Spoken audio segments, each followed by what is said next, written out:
One out, the pitch. Swing and a long drive, deep to right, going, goodbye! He has done it! He has changed the game of the night with one swing of his bat! Bonjour à toutes et à tous, je suis Martin Casamata et je suis ravi de vous accueillir pour un nouveau podcast de Strikeout. Après le succès du premier épisode et on vous en remercie, on se retrouve pour un nouveau numéro de Extra Inning. Même principe que la dernière fois, un format plus court que nos podcasts habituels, mais où on se concentre sur un seul sujet pour le traiter en profondeur.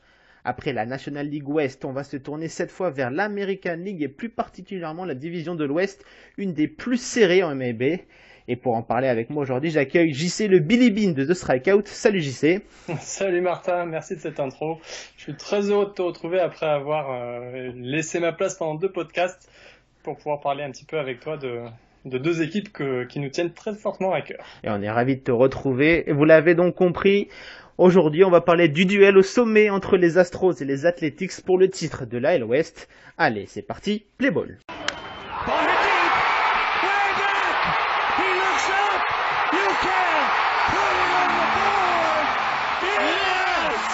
Dans la nuit du 29 août se jouait le dernier match de la saison régulière entre les Astros et les Athletics et comme pour résumer le duel entre ces deux équipes, ce match s'est terminé sur un walk-off de Tyler White offrant la victoire à Houston. Après une grosse période de turbulence, le champion en titre semble avoir retrouvé son allant avec le retour de ses stars. Mais contrairement à l'année dernière, le club texan ne possède plus qu'une très large avance dans sa division. La faute à une équipe d'Oakland épatante. Les Athletics ne pointent ainsi au moment où on enregistre ce podcast à 2,5 victoires de Houston et sont plus que jamais en course pour le titre de division. Alors JC, pour commencer, quelle est la principale force de ces Athletics selon toi ? Écoute, je pense que ce qui fait la force d'Oakland cette année, c'est vraiment qu'on n'a peut-être pas la plus belle équipe, on n'a peut-être pas les meilleurs à chaque poste, mais on a une équipe complète. Voilà, on a une équipe complète qui commence à bien se connaître. On le sait, hein, dans le baseball, les automatismes, c'est important, notamment en défense. Les relations d'un poste à l'autre sont très importants. Notamment en infield. Hein. Voilà, exactement, notamment dans l'infield. On pense à la charnière un petit peu shortstop, deuxième base qui est dans le baseball. Exactement, t'as tout dit, qui est capitale. Et donc, tu me vois venir, je pense à Semien et Lori qui jouent ensemble depuis maintenant 3-4 ans. Donc ça, je pense que ça a vraiment créé c'est un facteur important de la réussite d'Oakland, dans le sens où cette cohésion et cette connaissance des deux joueurs qui se connaissent maintenant parfaitement, ça aide. Ça se retrouve sur le terrain. Lori, on peut en parler rapidement puisqu'il est un peu plus vieux, il a 34 ans. Lori, en plus, c'est une bonne transition puisqu'il est passé de Houston à Oakland, de Oakland à Houston plusieurs fois. C'est un joueur d'expérience, hein. Il a joué à Boston également. Oui, en début de carrière, exactement. Cette année, il explose un petit peu parce qu'il avait jamais dépassé chez nous les 15 home runs. Là, il en est à 21. Déjà 82 RBI alors qu'il avait jamais dépassé les 75. Donc déjà, il apporte un gros plus. Offensivement. Qu'il n'apportait pas avant. Oui, offensivement. Parce que ça, ses débuts, c'était surtout un joueur défensif connu pour ses qualités sur le terrain. Et cette année, il a vraiment explosé offensivement, si bien que il a été sélectionné pour le All-Star Game et je crois que c'était sa première sélection, hein, tu confirmeras. Exactement, première sélection All-Star Game, tout à fait. Tout à fait. Et c'est vrai que cette charnière, c'est déjà pour moi le premier élément de la réussite d'Oakland, cette équipe qui commence à se connaître. Après, il n'y a pas que ça, il y a eu un recrutement très malin à l'intersaison, notamment au poste de catcher. Ouais, c'est justement le joueur qui me fait aimer un peu cette équipe d'Oakland, c'est Jonathan Lucroy. Certes, offensivement, il n'est plus aussi dangereux que par le passé, ou notamment, je pense, quand il était ces années à Milwaukee. Mais il fait un travail dans l'ombre incroyable. C'est ça aussi la force d'un receveur, je pense, principalement, c'est travailler dans l'ombre. Et il a cette capacité à rendre ses lanceurs plus forts par les appels et aussi par la compréhension de son groupe de lanceurs, quel lancer utiliser à quel moment. Le rôle de catcher c'est un rôle central exactement. Au baseball, et en plus avec des lanceurs parfois qui peuvent être un petit peu jeunes chez nous. Chez les Athletics, ouais. On le voit parce que les lanceurs de départ, on y reviendra sûrement du côté d'Oakland, c'est souvent des mecs un peu, c'est des paris tentés par le front office d'Oakland. Je pense à des lanceurs comme Edwin Jackson ou Trevor Cahill. ce ne sont plus des foudres de guerre qu'ils ont pu l'être par le passé, et ils te sortent des saisons incroyables. Donc je pense que Jonathan Lucroy apporte aussi cette expérience et pour un groupe, tu l'as dit, qui était très jeune. Et d'ailleurs, cette jeunesse, c'est étonnant de les retrouver chez les Athletics parce que ça n'a pas été tout le temps le cas. Hein. Alors en fait, là, tu touches à un point sensible d'Auckland. Pour faire rapide, en 2017, l'an dernier, Billy Beane donc Billy Beane, je pense que pour ceux qui ne connaissent pas, je vous invite à voir le film Moneyball. Oui. Exactement. C'est vraiment, voilà, c'est l'âme d'Auckland depuis maintenant de nombreuses 20 années. ans. 20 ans, 98. Il a changé son fusil d'épaule. Avant, il refusait toute reconstruction. On sait, dans le baseball, il y a des cycles. Et il refusait dans tous les sports américains, ça marche par cycle. Exactement. Il refusait de repartir dans ce cycle de reconstruction. Et pour ça, il tradait très régulièrement ses meilleurs joueurs, ses meilleurs éléments pour pouvoir vite reconstruire. Pour pouvoir vite, on va dire, recharger les batteries de son équipe. Et puis donc, il s'est aperçu que là, ça marchait plus trop, qu'il fallait peut-être faire autre chose. Et donc, il a convaincu son président, tout simplement Dave Cavol, lors d'une réunion. Ça s'est passé donc il y a 1 an et demi. Et puis dans le bureau, voilà, il a convaincu qu'il fallait faire autrement. Et il est parti pour allez, c'est pas grave, on va faire un cycle de reconstruction et on va lancer nos jeunes. Et donc 1 an et demi plus tard, on voit qu'on a installé un petit peu 2 jeunes très importants. Je les appelle le gang des Mats, c'est Matt Chapman et Matt Olson. Donc les deux rookies en première base et en troisième base. Hein. Exactement, Chapman troisième base. C'est pas des postes hyper faciles pour des rookies en plus. Hein. Olson première base, au corner, donc c'est vraiment important. Après ils sont encadrés, justement, on l'a dit, par la charnière tout à l'heure. Et par Lucroy, ouais. Et par Lucroy, exactement. Mais ces 2 Mats, ils ont aujourd'hui 200 matchs MLB, un peu plus, donc on va dire 1 saison et demie dans les pattes. Tous les 2 ont été draftés au premier tour. Chapman, il a été drafté, si je ne dis pas de bêtises, en 25e position, donc assez haut. Oui, c'est un bon rang. Et puis ces 2 joueurs qui donc avec 1 saison et demie, ont déjà montré de belles choses, puisque Chapman, il en est à 35 home runs et 92 RBI. Depuis qu'il est arrivé à Auckland, c'est pas sur cette saison. Hein. Non, exactement. Oui, depuis l'an dernier. Voilà. Il a commencé l'an dernier. Oui, je crois qu'il a commencé fin août, mi-août ou l'année dernière. C'est ça, exactement, à mi-saison l'an dernier, un peu plus. Et Olson, il a commencé en 2016, mais en réalité, il avait joué une dizaine de matchs, donc il a aussi commencé en même temps que Chapman l'an dernier. Et lui, il en a 48 home runs pour 109 RBI.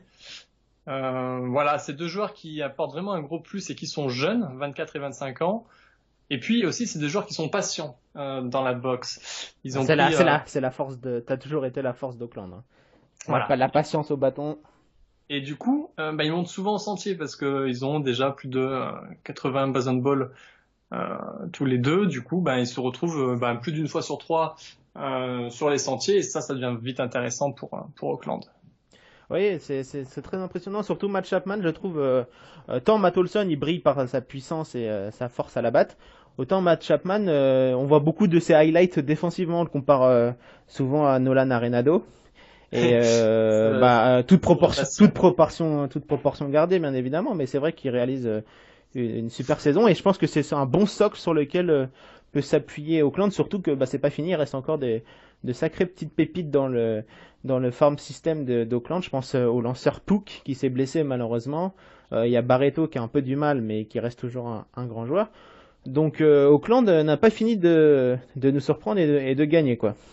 Et tu vois, par rapport à ce qu'on disait l'an dernier, en juillet, donc il y a 1 an, Billy Beane, il expliquait vraiment en conférence de presse que ce qui a manqué à Auckland sur ces 2 dernières décennies, c'est de garder ces bons jeunes ou ces bons joueurs.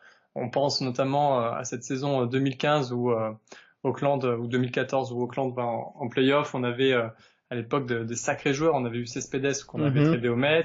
On avait réussi à faire. On avait Donaldson qui était vraiment MVP en puissance, hein. MVP en puissance, puisque l'année d'après. Il finira MVP, mais avec Toronto.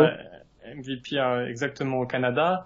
On avait sur le monticule réussi à faire venir des gros noms comme Lester ou Samardija, et on a gardé personne. Et en fait, c'est vrai que le fan d'Auckland était un petit peu, on va dire, lassé d'aller chercher son billet au Coliseum et de savoir que de toute façon, dans 1 an, il ne verrait plus les mêmes joueurs sur le diamant. Et il y a eu pareil la saison dernière avec le départ de Sonny Gray, qui a qui a rompu ton petit cœur de fan des Athletics. Mais c'est à partir de ce moment-là que Billy Beane s'est dit, c'est la dernière vague de départ et maintenant on se concentre sur win now, quoi.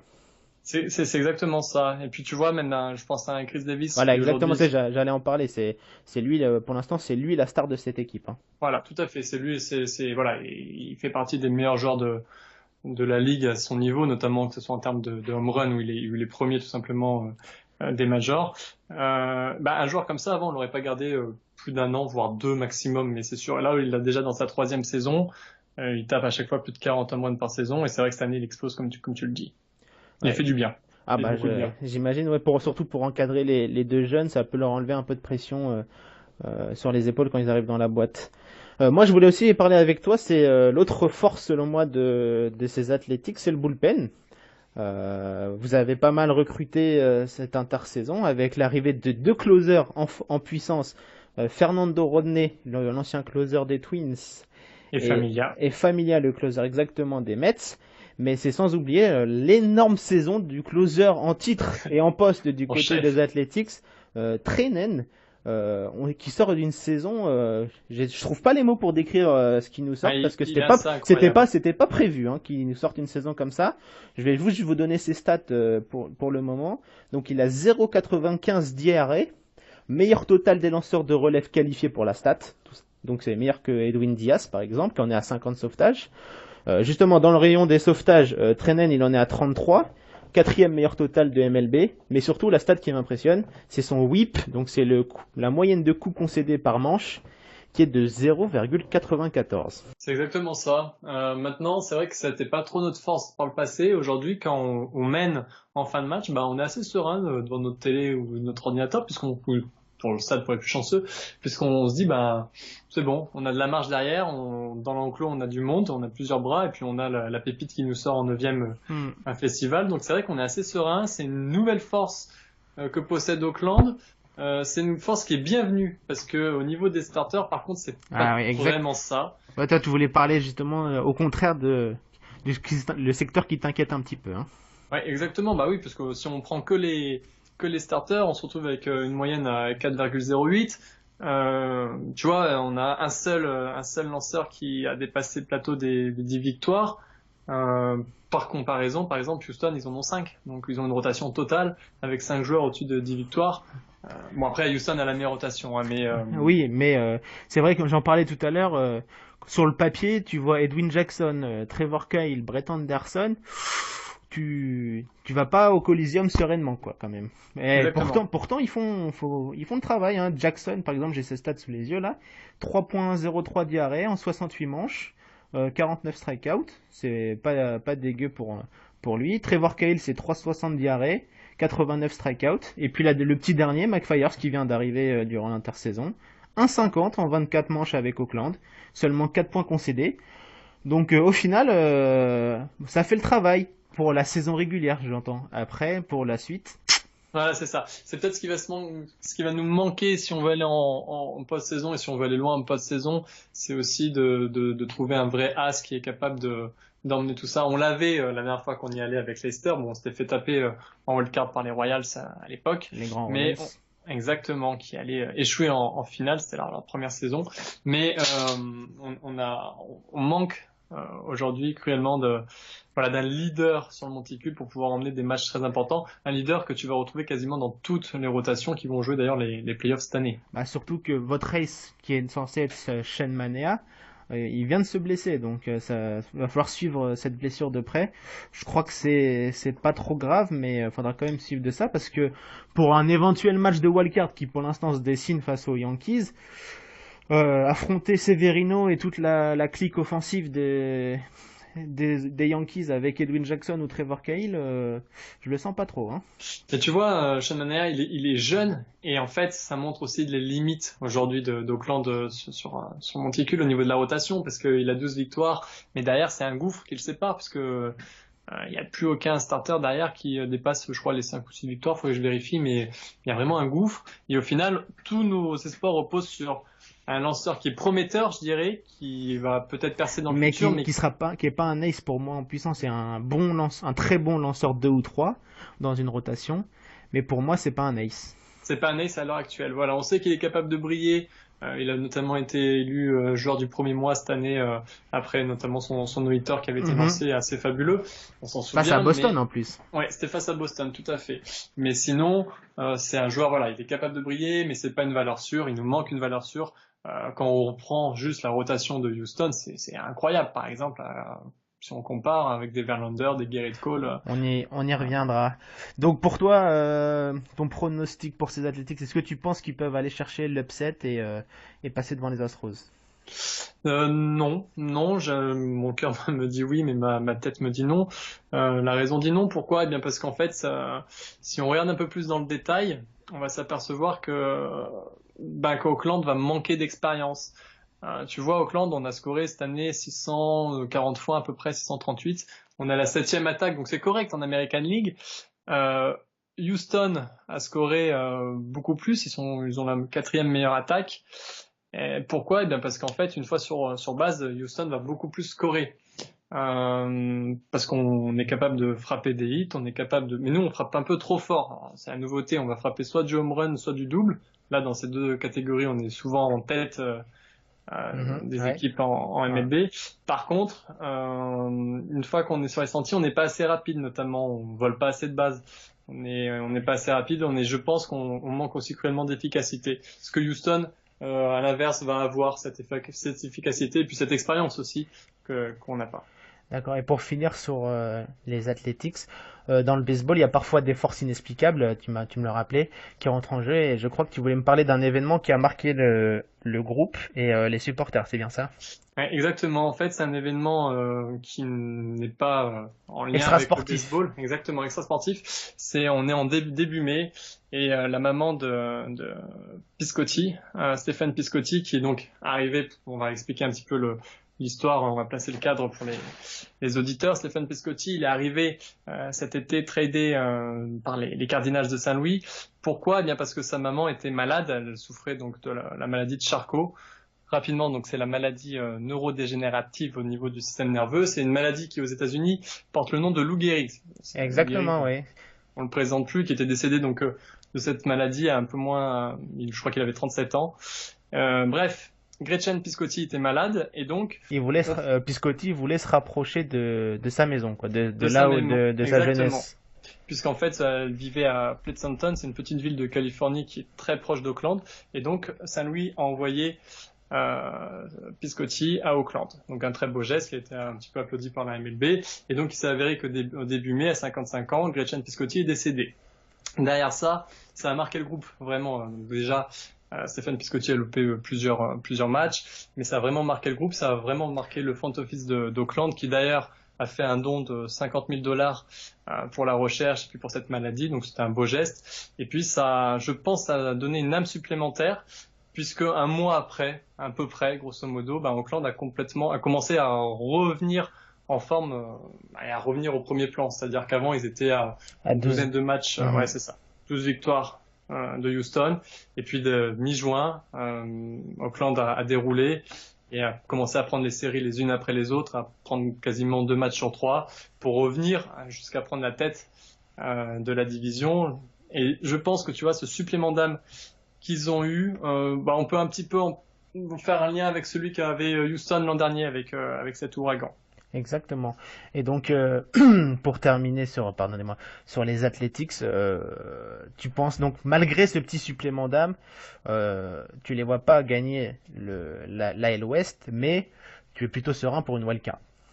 Exactement. Je pense qu'on va aller en wildcard. Après, ça sera sans doute face aux Yankees et ça sera très compliqué. Encore une fois, à l'expérience, parce que l'an dernier, les Yankees jouaient cette wildcard aussi parce que Oakland, une fois en playoff, a souvent du mal, il faut bien le dire quand même. Arrive, Oakland, c'est un petit peu une équipe que tout le monde aime dans le baseball. Pourquoi? Parce que c'est l'équipe gentille, quoi. Exactement. C'est pas un gros marché qui va être clivant comme New York, LA ou alors Boston. C'est cette petite équipe au petit budget qui arrive à faire des miracles, à l'ombre des Giants. Exactement, à l'ombre des Giants dans la baie. En plus, on n'a pas de grosse rivalité, à part un petit peu avec San Francisco, puis Kansas City ces dernières années, mais voilà, c'est pas une équipe qui est détestée et qui revient assez régulièrement en playoff. On ne sait trop comment. Par contre, une fois en playoff, c'est compliqué. Voilà, là, C'est toute la question qu'il y a même dans le film Moneyball. C'est le monter sur base, c'est bien pour la saison régulière, mais encore faut-il marquer des points. Exactement. Et c'est bien tout le dilemme. Le dilemme d'Oakland, et marquer des points, au contraire, c'est plutôt la force de Houston. Et on va tout de suite passer aux Astros. 10th inning. That's in the air to left. Here comes Fisher. Throw by Ethier. Astros win it in 10. On passe maintenant donc du coup à Houston, champion en titre, qui l'an dernier se baladait un petit peu plus, qui avait plus de marge, disons, sur leurs concurrents. Qui était surtout épargné par les blessures en 2017. Cette année, c'est pas vraiment le cas. On a l'impression qu'ils puisent plus dans leurs réserves que l'an dernier, où ils avaient dû aller chercher au fond d'eux-mêmes des victoires importantes, mais plus à partir de la post-saison. Cette année, c'est un peu plus compliqué, notamment à cause de ces blessures, Martin. Oui, exactement. La période de mou qu'a connu le club, je vais dire fin juillet, début mi-août, ça correspond à une période de blessures en cascade pour le club, puisque Carlos Correa, José Altuve, George Springer, McCann et Devensky sont sur le flanc. En gros, tu perds le MVP en titre, le MVP des World Series et un MVP en puissance durant l'été. Donc forcément, ton attaque en prend un coup. Et c'est à ce moment-là également que les Athletics, on en a longuement parlé tout à l'heure, on en a profité grâce à leur qualité. Heureusement, Houston est parvenu à limiter la casse. T'as des joueurs qui ont tout fait pour limiter ça. Je pense à des Marwin Gonzalez, le couteau suisse de cette équipe, Tony Kemp ou encore Tyler White. Mais surtout, c'est Alex Bregman qui a maintenu le bateau à flot. Déjà l'an dernier, on sentait qu'il commençait à prendre un peu plus de place dans cet effectif. Mais cette saison, c'est clair et net, c'est l'un des capitaines de cette équipe. Déjà sur le terrain, il a des stats qu'il place dans la course au MVP. Moyenne au bâton 293, 25 home runs, 86 RBI. 395 de présence sur base et 43 doubles, donc c'est le meilleur total de la MLB. Il est également très clutch avec pas mal de walk-off home run, et je crois que JC, tu voulais aussi parler de ses qualités défensives qui t'ont impressionné. Il est un peu à l'image de son équipe au final, parce que quand tu regardes Houston, tu t'aperçois qu'ils font peu d'erreurs, mais vraiment très peu d'erreurs. Cette année, ils ont fait 54 erreurs, personne n'a fait moins en MLB, et ça compte. Tout à l'heure, on parlait de l'expérience qui manquait peut-être à Oakland. Là, pour le coup, pour Houston, l'expérience c'est long. Ils ont vécu ce titre ensemble. On sait combien les équipes qui sont allées loin en post-saison reviennent l'année d'après et peuvent aller encore loin. On a eu l'exemple les Cubs, on a eu les Royals juste avant. Enfin bon, il y a eu les Giants aussi notamment. Il y en a des exemples comme ça. Ce noyau qui a vécu quelque chose de très fort et qui revient une seconde année, moi je le ressens à Houston. Et je le ressens notamment dans cette propreté sur le terrain en défense, où Houston fait très peu d'erreurs et laisse finalement très peu d'espoir aux adversaires. C'est sûr que Bregman il symbolise cette défense, et c'est également, je pense, un leader de vestiaire. Étonnamment, on le voit sur les images ou sur les retours des insiders MLB. Bregman, il a en effet la spécificité de parler couramment espagnol, et ça compte dans un vestiaire où il y a de plus en plus d'hispanophones. Et selon un journaliste d'ESPN qui a passé 10 jours dans le vestiaire des Astros, Alex Bregman prend peu à peu la place de piston dans ce vestiaire. En gros, il fait le relais entre les joueurs sud-américains et les joueurs américains. Donc il remplace un petit peu un Carlos Beltran, non ? Exactement, oui. Carlos Beltran qui était venu l'an dernier, qui avait signé un contrat d'une saison, qui devait jouer DH et qui finalement il n'a pas joué du tout ou très peu en post-season, et qu'on a longtemps, tous les joueurs ont longtemps loué sa présence dans le vestiaire qui permettait de canaliser les jeunes, et qui, grâce à sa longue expérience, avait fait le lien entre les deux groupes. Et Carlos Beltran qui a pris sa retraite, et le club manquait peut-être d'un joueur un peu comme ça. Il y avait Alex Cora également, le coach adjoint de AJ Hinch qui est parti maintenant à Boston, qui faisait un peu aussi cette relation. Entre les départs que Houston a connus et puis les blessures, comme tout à l'heure tu en parlais de Correa, d'Altuve, etc., c'est vrai qu'il y a eu cette place laisser un petit peu, ouais, exactement, qui l'a pris quelque part. Exactement, c'est lui qui l'a pris cette place. Et pourtant c'est un jeune joueur, mais ça a pas l'air de le gêner. Et je pense qu'il est bien parti, en tout cas pour devenir peut-être pas le franchise player parce que c'est José Altuve pour le moment, mais un des joueurs les plus importants de cet effectif. Au même titre que un Justin Verlander ou un Gerrit Cole, puisqu'on va maintenant parler de la rotation. T'en parlais tout à l'heure, c'est l'une des meilleures rotations. J'ose dire peut-être la meilleure rotation de la MLB. Tu me dis si je me trompe. Tu vois Morton 13 victoires, Verlander 13 victoires, Cole 12, Kutchel 10, t'as McCullers à 10. Au niveau de la moyenne, t'as personne qui dépasse les 3, 80 ou 90. Ça reste vraiment très très impressionnant. Au niveau des strikeouts, c'est très très fort, que ce soit Verlander ou Cole. Enfin, Gerrit Cole qui est d'ailleurs le leader de cette catégorie, il en est à 234 strikeouts en 170 manches, quoi. Donc, je veux dire, si on n'avait pas à Boston un martien qui s'appelait Chris Sale, on peut imaginer que cette année le Cy Young serait revenu à Houston. Exactement. Cette rotation, moi, elle m'impressionne parce qu'elle maîtrise en fait. Elle maîtrise vraiment les adversaires. Elle dégage une impression d'une force qui est assez impressionnante. Et je pense que quand tu es aujourd'hui dans la batter's box en face et que tu dis, je vais affronter, je sais pas moi, un Verlander un jour, Gerrit Cole le lendemain, Dallas Keuchel le troisième jour, tu passes pas une bonne semaine à Houston, quoi. Quand tu sais qu'il va falloir jouer en playoff, ça se joue sur quelques matchs et que généralement tu lances tes meilleurs starters. Tu les fais jouer plusieurs fois dans la série, quoi. Et voilà, là tu te dis de toute façon en face j'en ai 5, quoi. Il va falloir vraiment tous m'écotiner les uns après les autres et quand ils vont revenir, ils auront eu le temps, ils sont un peu frais. Après, si on peut mettre un petit bémol sur cette équipe, c'est peut-être au niveau un petit peu du bullpen. Je sais pas ce que t'en penses, mais il me semble pas impérial dans le sens où il est pas rassurant. Voilà. C'est exactement, c'est à l'inverse des Athletics par exemple, tu vois, pour faire dans la balance, on peut dire que le point bullpen il va aux Athletics. C'est que moi je ne vois pas un joueur dans le bullpen des Astros qui a la qualité de shutdown reliever comme on l'appelle outre-Atlantique, genre un Edwin Diaz ou Treinen cette saison, genre un mec qui sort du bullpen, tu sais que le match est plié, quoi, tu vas rien pouvoir lui faire. À Houston, je vois pas un mec comme ça.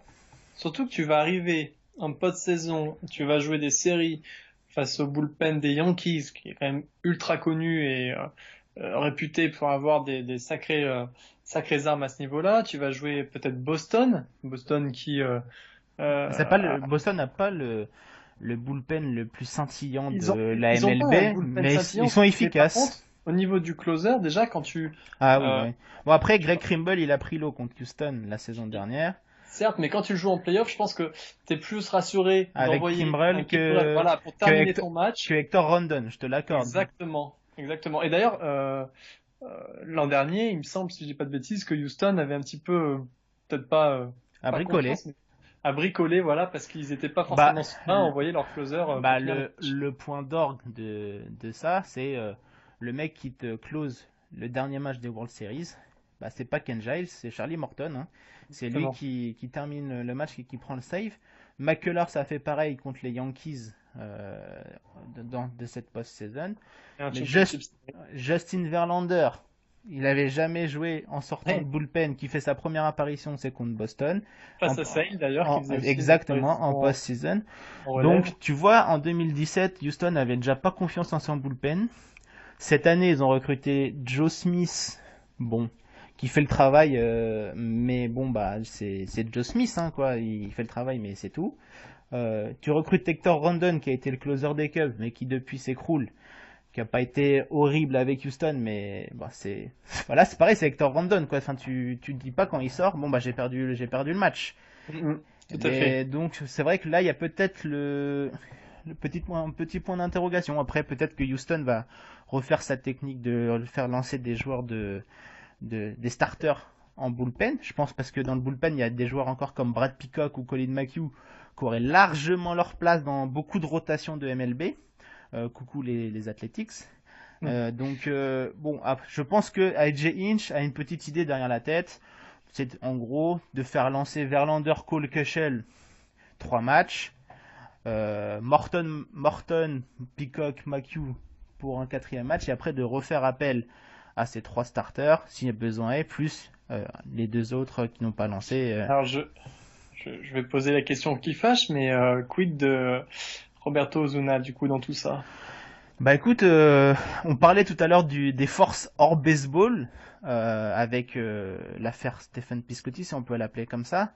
Je pense que, contrairement à l'année dernière, Houston a un petit désavantage cette année. Ouais, exactement. T'en parlais, je crois, t'en parlais tout à l'heure. Il y a eu un élan sympathie pour cette équipe de Houston, un élan de sympathie nationale exactement qui a détruit la ville, etc. Et cet élan de sympathie cette saison, c'est les A's qui l'ont avec le décès de Gretchen Piscotty, donc. Et cette année, c'est un peu au contraire, exactement, Houston va être l'équipe détestée à cause de Roberto Osuna, c'est la recrue de l'été de Houston. Et qui est toujours exactement au cœur d'une affaire de violence conjugale, et il est même sous le coup d'une enquête de la justice canadienne. Donc voilà. Et ça me fait penser d'ailleurs que lorsqu'il est arrivé, enfin lorsque la nouvelle de son arrivée à Houston, il y a eu cette interview complètement lunaire de Justin Verlander. Ouais, exactement, je l'ai mis sur notre Twitter, cette interview de Verlander qui est totalement choqué et qui fait que la langue de bois. Lui, il avait conspué sur son Twitter un joueur des minor league de Houston. Une petite anecdote, ça, pour un joueur qui avait également frappé sa femme. C'est quelqu'un qui est très engagé. C'est ça, exactement. Et donc là, et on l'a vu aussi, j'en reparle, l'insider ESPN qui a passé 10 jours dans le vestiaire des Astros. D'ailleurs, je vous conseille d'aller lire ce magnifique article, c'est en anglais. Il parle que lorsque Ozuna est arrivé, il était tout seul dans le vestiaire. Personne n'allait le voir. Quand il est rentré sur le terrain la première fois, c'était au Minute Maid Park quand même, donc qui était plein à craquer. Il n'y a eu aucun bruit quand il est rentré sur le terrain du côté du public ou de ses partenaires. Bon là, ça va un peu mieux. Je pense que le club essaie quand même de le mettre à l'aise, politiquement de l'intégrer, parce que bon, t'as quand même donné malgré ses défauts, Ken Giles, t'as quand même donné Ken Giles pour Roberto Osuna. Ouais, t'es allé le chercher. Après, je me demande, tu vois, si ça a été vraiment une bonne idée d'amener Osuna, dans le sens où tu ramènes pas de la sérénité. Et on le sait, pour les post-saison, t'as besoin de sérénité. Donc là, tu ramènes un élément extérieur qui va t'amener de la pression, des avis négatifs, voilà, une pression extérieure des médias qui vont poser des questions qui fâchent, qui va peut-être même te mettre une ambiance un petit peu tendue ou délétère au sein du vestiaire. C'était peut-être pas l'idée du siècle, mais bon, on verra après ce que ça donne. Houston a du mal à recruter, ça a toujours été le grand problème de cette équipe des Astros, ça a toujours été le bullpen. Depuis Brad Lidge, le grand closer des Astros, c'est un peu difficile d'en trouver un grand. Il y avait Billy Wagner également avant, un grand nom des closers de Houston, mais depuis ces noms, c'est un peu difficile de trouver un vrai grand closer shutdown. Après, Houston aurait pu signer un Familia, un Rodney, mais n'a pas réussi à les faire venir. Ils ont dû donc se rabattre sur le dernier, parce que sur la polémique. Si on enlève la polémique qui est bien évidemment. Oui, ça reste un joueur très. Ça reste un joueur incroyable. Roberto Osuna, il est jeune, je crois qu'il a le record des saves à Toronto. C'est un joueur plutôt costaud, mais maintenant son nom sera toujours attaché à cette affaire et du coup le fan des Astros que tu es voit ça de quel œil cette saison qui se dessine? Comment tu es confiant, pas confiant par rapport au reste de la saison? Déjà, j'ai pas du tout aimé le trade d'Ozuna personnellement, mais quitte à faire autant garder Ken Giles, il l'avait envoyé en AAA pour qu'il se refasse une santé. Hector Rondon faisait plutôt un travail plutôt costaud. Enfin bref, on va ce sujet Ozuna m'horripile, mais pour revenir sur la post-saison, je pense que là le club a fait le plus dur en gagnant la dernière série face à Oakland. Ça a permis de reprendre 2 victoires et demie d'avance. Le club va pouvoir gérer. Il a retrouvé tous ses joueurs. Donc Altuve, Correa, Springer, McCann. Altuve va faire beaucoup de bien parce que j'ai quand même l'impression que Houston a une Altuve dépendance quand même. Bah quand t'as un Altuve qui est toujours sur base, c'est beaucoup plus simple de la hitting machine comme on l'appelle, c'est toujours plus simple après derrière, ça enlève beaucoup de pression aux autres batteurs hein. Parce que tu te dis bah t'as fini Altuve, bah après t'as des Correa etc. Oui, qui vont faire rentrer. Les deux, Correa, Altuve et Springer vont pouvoir reprendre leur rythme tranquillement. Et pouvoir gérer grâce à la rotation qui va pouvoir faire le travail. Donc je pense que le plus dur est passé. Tu sens une saison de folie? Bah mon cœur, comme toi tout à l'heure, me dit que le club peut le faire. Après, je pense que ça va être bien plus compliqué que la saison dernière. On le disait avec les forces hors baseball l'an dernier avaient peut-être démultiplié les forces de Houston. Ouais, cette année, je pense que ça va être plus dur, notamment l'étape Yankees qui me paraît qui va être beaucoup plus difficile. L'année dernière, ça s'était joué à une mauvaise réception de Gary Sanchez au marbre. Cette année, je les vois bien plus armés. Il y a Giancarlo Stanton, t'as des joueurs comme ça. T'as un bullpen de folie.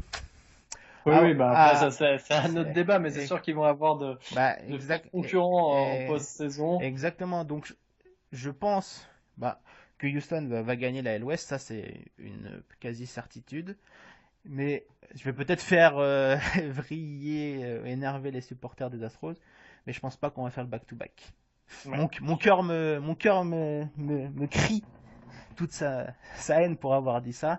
Mais ma raison me fait dire qu'il n'y aura pas de back-to-back cette saison. Pour ma part, mon mot de la fin, c'est je vais aller dans le sens dans ta première partie, dans le sens où Houston va effectivement remporter sa division. Je pense pas qu'ils iront trop loin en post-saison. Je suis pas sûr du tout qu'ils aillent notamment en Championship Series. Ah oui, carrément. Ouais. Je pense qu'ils peuvent sortir en Division Series en fait. Et je pense que on est sur peut-être une croisée des chemins entre Oakland et Houston, ou dans le sens où Houston sera toujours là l'an prochain, mais Oakland m'a montré le bout de son nez et va peut-être donner encore plus de fil à retordre l'an prochain avec une équipe encore plus aguerrie et plus compétitive. On va finir sur cette belle croisée des chemins. Voilà pour ce petit bilan de l'American League West. J'espère que ça vous a plu, nos chers éditeurs. N'hésitez pas à réagir sur nos réseaux sociaux, à en parler avec nous de ce que vous avez pensé. Donnez-nous notre avis sur cette AL West. N'hésitez pas également à vous abonner à notre chaîne YouTube qu'on vient d'ouvrir grâce aux magnifiques travaux de JC. Vous retrouvez tous nos podcasts. Et d'ailleurs, j'en profite pour remercier JC de m'avoir accompagné. Eh ben Martin, c'était un plaisir. On pourrait parler des heures de nos deux équipes. Exactement. On va épargner nos auditeurs. Exactement. Merci à tous et on se retrouve très vite pour un nouveau podcast. Bye. Salut à tous. Malone looking for his first hit of the year. He drives one deep left field. That goes Upton back near the wall. It's out of here. Bartolo has done it. Here's a ground ball right side, could do it. The Houston Astros are world champions for the first time in franchise history.